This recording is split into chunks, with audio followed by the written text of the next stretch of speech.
we have no problem with each other. President Bongbong Marcos and I are doing good.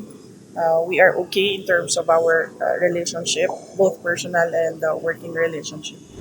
Kabilang narito ang estado ng relasyon nila ni Pangulong Bongbong Marcos matapos ang kamakailang pangyayari sa politika. Hindi naman nakaligtas si Vice President Sara Duterte sa tanong kung kumusta ang estado ng kanilang relasyon ni First Lady Liza Marcos. I have no comment as of this time. Pero nagkausap na kaya sila ng Pangulo ukol dito? Wala. Hindi naman nagtanong sa akin na si Pangulong Marcos about sa mga sinabi ng aking kapatid at ng aking tatay.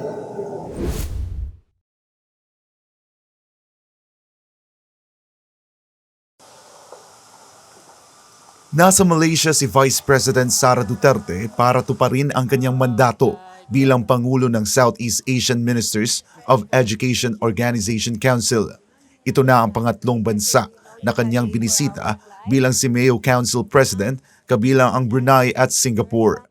Sa kanyang pagdating sa Malaysia, sinagot ni Vice President Duterte ang ilang mga tanong patungkol sa iba't ibang issue sa bansa.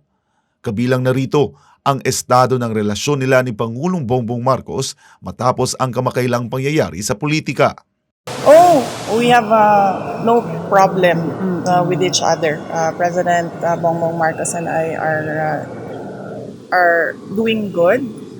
We are okay in terms of our relationship, both personal and working relationship. Sinabi naman ni Vice President Duterte na hindi pa sila nagkakausap ng kanyang mga kapatid at ni dating Pangulong Rodrigo Duterte. Yan ay matapos silang naglabas ng sentimento laban kay Marcos sa prayer rally sa Davao City. Pero nagkausap na kaya sila ng Pangulo ukol dito? Wala. Hindi naman nagtanong sa akin na si Pangulong Marcos about sa mga sinabi ng aking kapatid at ng aking tatay. Hindi naman nakaligtas si Vice President Sara Duterte sa tanong kung kumusta ang estado ng kanilang relasyon ni First Lady Liza Marcos. I have no comment as of this time.